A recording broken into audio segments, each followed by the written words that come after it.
Welcome to In Tune Deep Tarot. Thank you so much for watching. I got a bit of a download earlier in an inkling to do a reading for those who are in separation from their partner.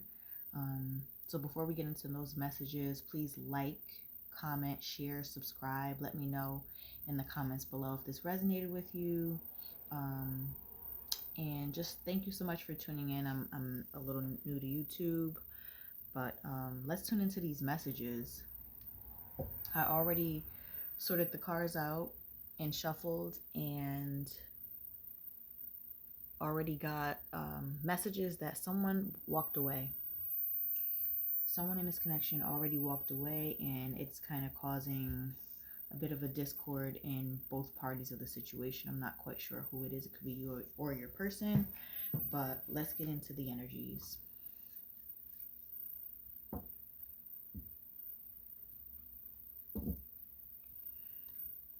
So it's looking like someone has walked away.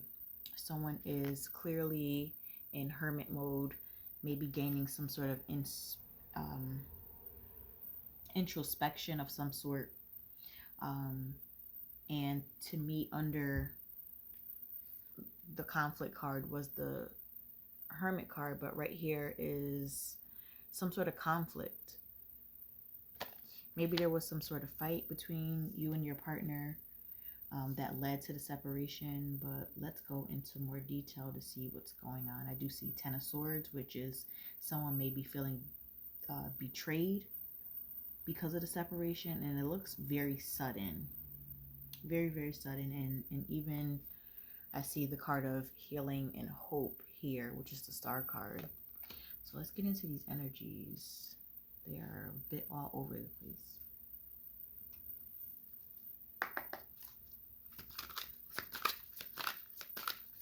Why is the Five of Wands here?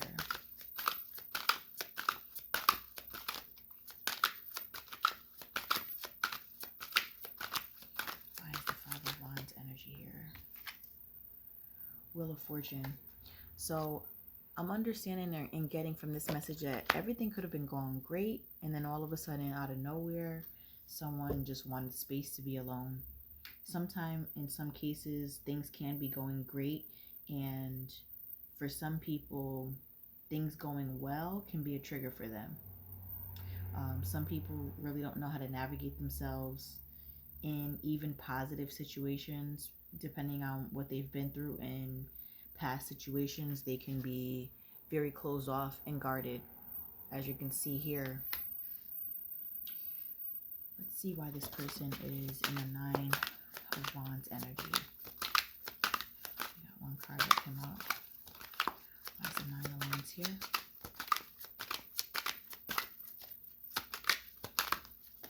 Ooh. Had a lot of cards pop out.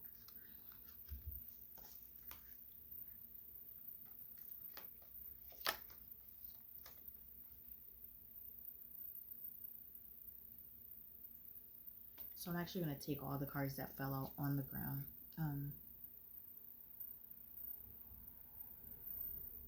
Someone is just in a space where they're giving up on feelings, giving up on love. If they feel that love is starting to stack up, it's almost like they want to kind of keep it under control and temper themselves.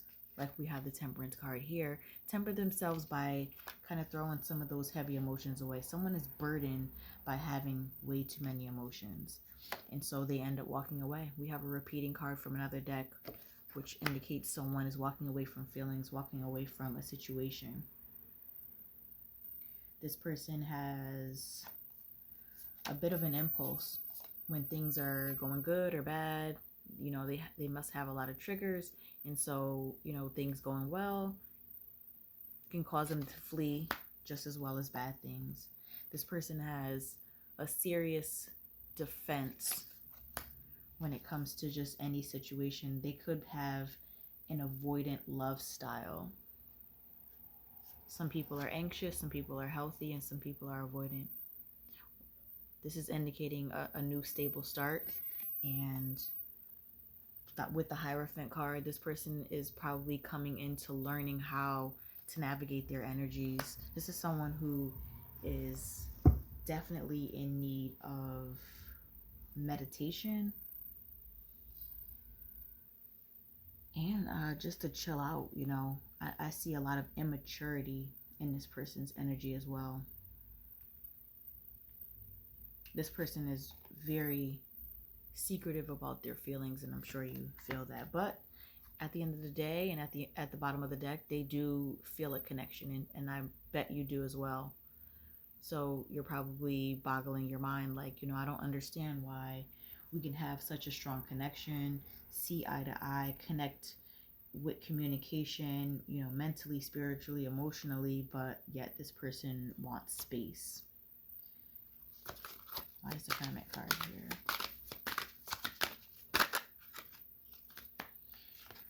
And here we are. Fear. Someone has a fear of intimacy. The devil talks about many things, but in this case, I'm definitely getting a vibe of fear. Fear of a passionate new beginning. A fear of taking a leap of faith of some sort, taking a risk. Someone's actually scared of things being victorious. We have both the same cards in two different decks that are saying the same thing. This person is running from things going well. They have the feelings clearly. You see the connection here.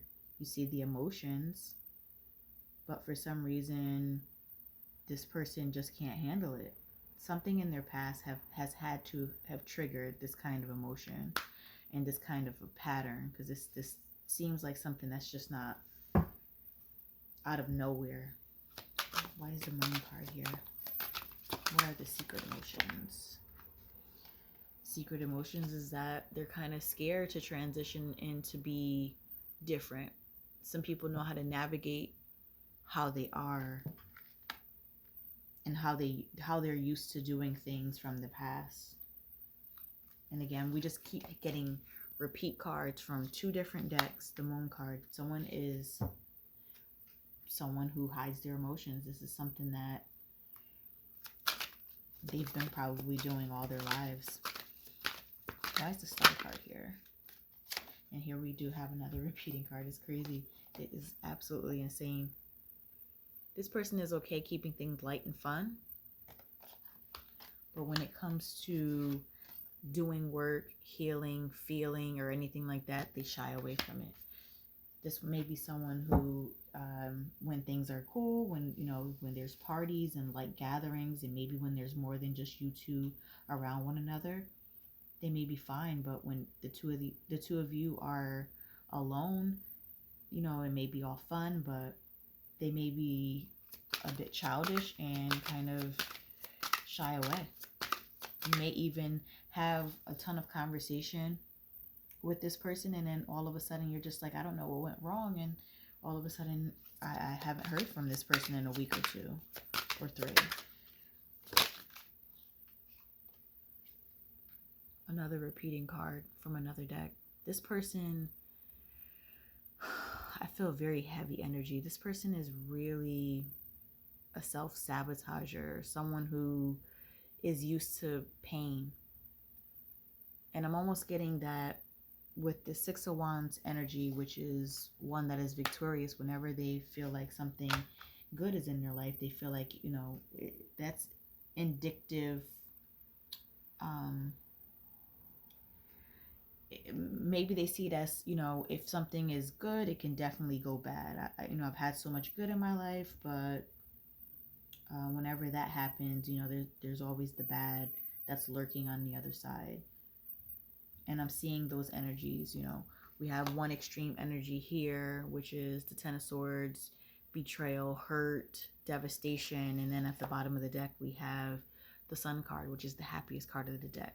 So I just keep seeing contradicting energies and repeat energies in this situation, and it's just a little disturbing. I actually feel bad that this person is on an emotional roller coaster, but I can only imagine what it's doing for you in this connection. Let's get another spread out.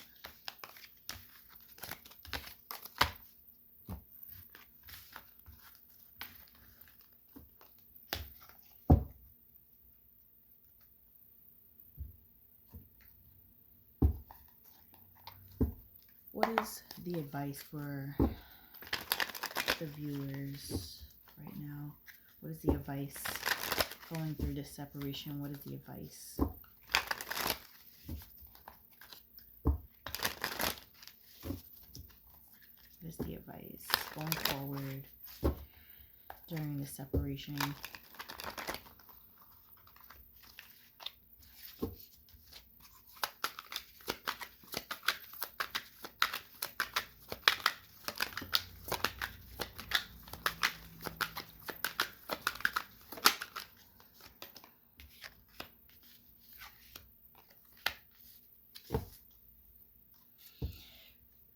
For now, it's saying to rest.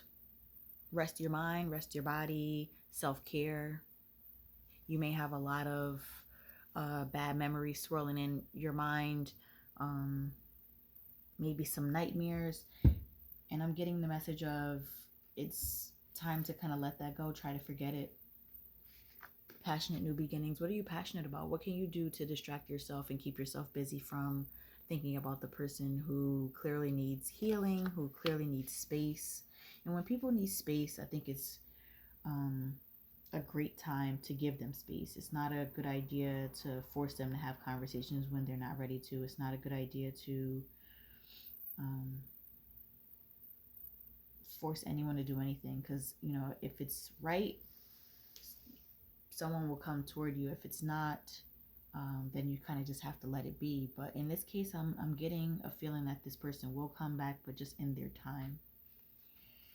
And I am getting a message of letting go of the idea of the wish fulfillment you may have had, because, you know, there is a such thing that all of us humans have, which is free will. And for now, it's just looking like this person needs to go through their path before they come back.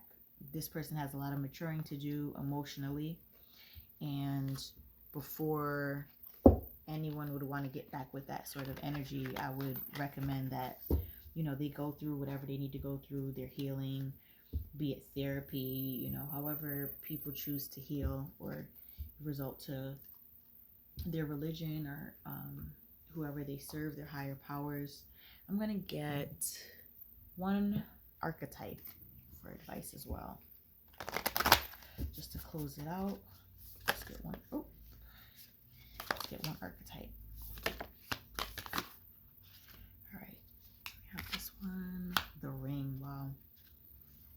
Let's just take this one too, since I saw it, the offering.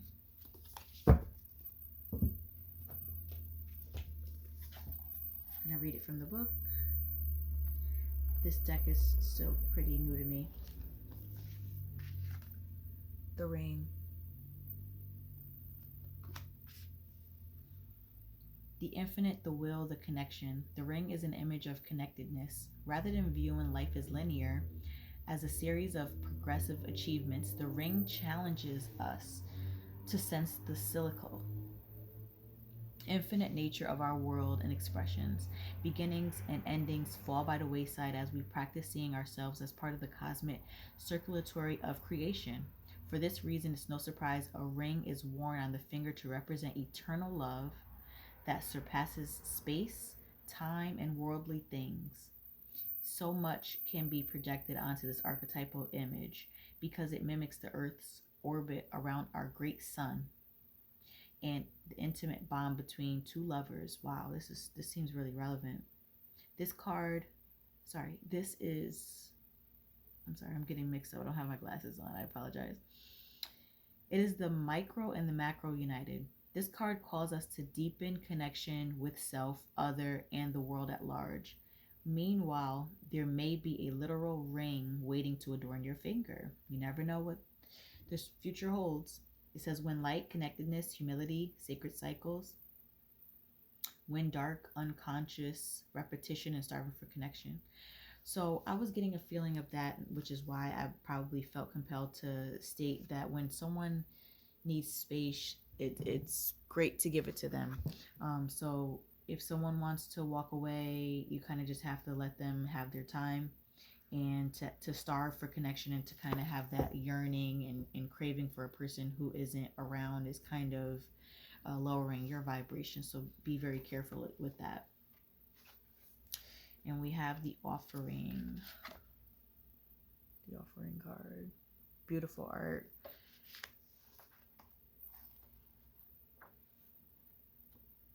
I'm going to also read this from the book. The offering, the gift, the present, the sacrifice. Unlike many of the other cards in the deck, the offering carries a clear as day message and a call to action. As you may have guessed it is time for something to be given and given up for the sake of the bigger picture. Wow, this is also really relevant.